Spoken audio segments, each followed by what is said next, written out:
In the bustling city of Wuhan, China, a new threat emerged in late 2019, a novel coronavirus, now known as COVID-19. Wuhan, a metropolis of over 11 million people, renowned for its lively markets and busy streets, found itself at the heart of what would soon become a global health crisis. The virus is believed to have originated in a seafood market in Wuhan, where live animals were also sold. This bustling marketplace, filled with the calls of vendors and the rustle of everyday life, would become ground zero for a pandemic that would touch every corner of our world. Scientists speculate that the virus made a leap from animals to humans, possibly through species like bats or pangolins. This zoonotic transmission, where a virus jumps from animals to humans, is not uncommon, but the scale of this particular transmission was unprecedented. The exact process of how this occurred remains a topic of active investigation.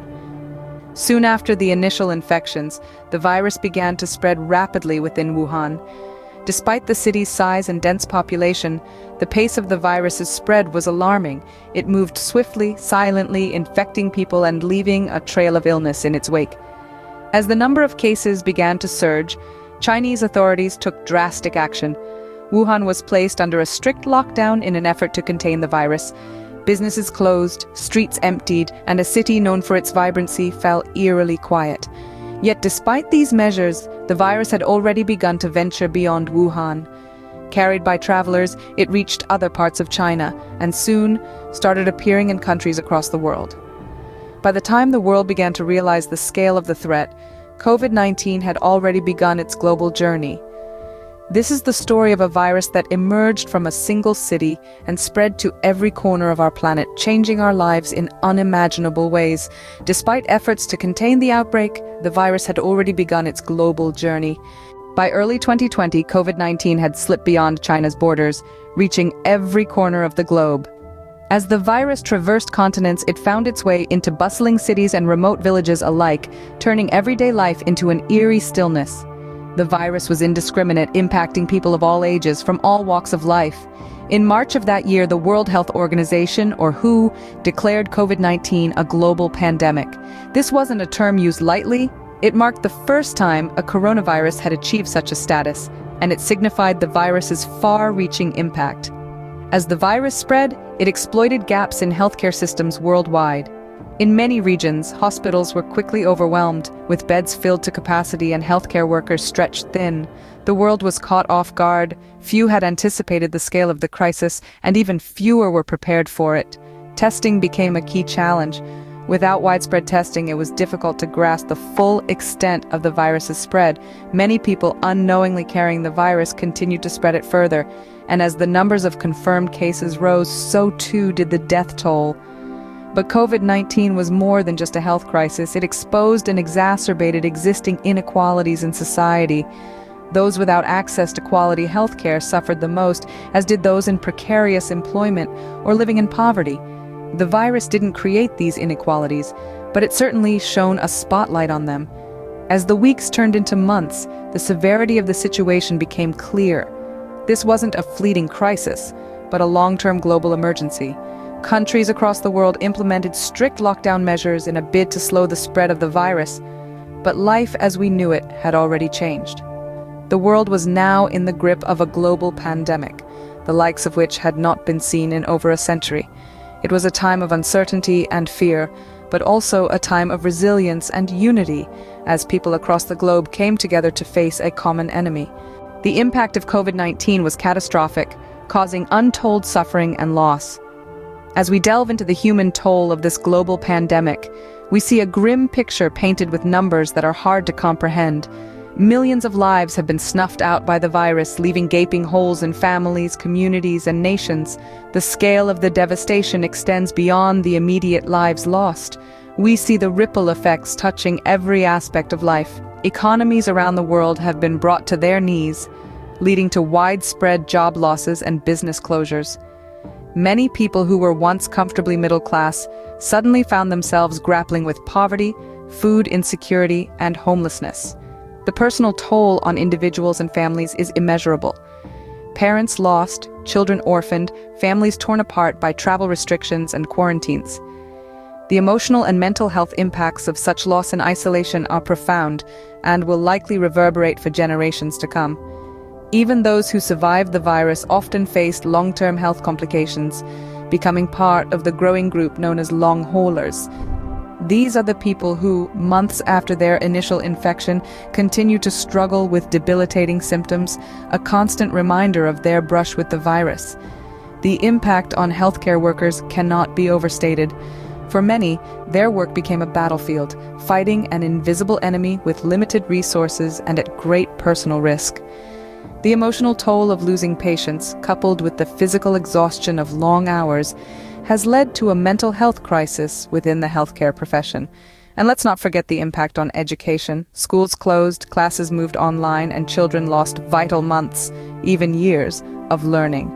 The long-term effects of this disruption to education are yet to be fully understood, but it's clear that it has widened the gap between the haves and the have-nots.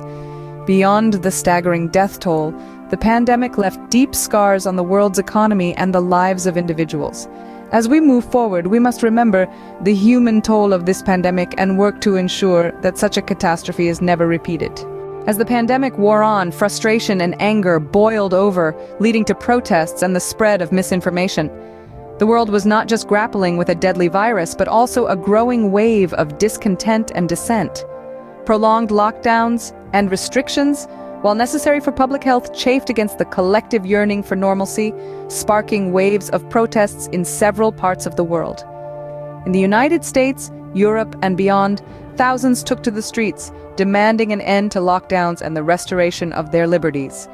These public demonstrations, often marked by a conspicuous lack of masks and social distancing, were hotbeds for virus transmission, further exacerbating an already critical situation. But the unrest was not just on the streets. The digital realm was aflame with conspiracy theories and misinformation about the virus. The internet became a breeding ground for false narratives ranging from the virus being a biological weapon to claims of a hoax pandemic. This wave of misinformation, often spread virally on social media, posed a serious threat to public health efforts. Health experts and officials found themselves in a battle against not just COVID-19, but also an infodemic of misinformation. This onslaught of falsehoods muddied the waters, making it harder for the public to discern fact from fiction. It undermined trust in health authorities and created skepticism around vaccines, further hindering efforts to curb the virus's spread. The impact of this misinformation was far-reaching. Vaccine rollouts were met with hesitancy and outright resistance in some quarters. Misguided treatments and preventatives began to circulate, some of which had dangerous, even fatal consequences. In the face of an unprecedented health crisis, misinformation and unrest added fuel to the fire. The world was not just fighting a virus, but also an insidious wave of confusion and chaos that threatened to undermine the very efforts meant to bring the pandemic under control. Despite the challenges, there is a light at the end of the tunnel. The development of vaccines offers a way out of the pandemic. In just under a year, scientists around the world worked tirelessly, achieving what was once thought impossible. They developed safe and effective vaccines against a virus that had held the world hostage. The first vaccine was a triumph of international collaboration and a testament to the power of science. It marked a turning point in our fight against the pandemic, offering a beacon of hope in dark times. Soon after, other vaccines followed, each contributing to the growing arsenal against COVID-19. Yet, the development of vaccines was only the first step. The next challenge was the mammoth task of producing and distributing these vaccines on a global scale, to every corner of the world. Nations raced to secure doses for their citizens, initiating one of the most ambitious vaccination campaigns in history. However, this global rollout has not been without its challenges. Inequities in vaccine distribution emerged early on, with wealthier nations gaining access to vaccines at a far faster rate than their less affluent counterparts. This disparity has underscored the need for global cooperation and solidarity, for no one is safe until everyone is safe. Efforts are underway to bridge this gap, with initiatives like COVAX aiming to ensure equitable access to vaccines. But the road ahead is fraught with obstacles. From logistical hurdles to vaccine hesitancy, the path to global immunization is complex and demanding. Yet, there's cause for optimism. Millions have already received their vaccines, and each day, more join their ranks. The world is witnessing the power of science, cooperation, and the indomitable human spirit. While the road to recovery is long and fraught with challenges, the world is armed with a powerful tool, the COVID-19 vaccine, yet the journey is far from over.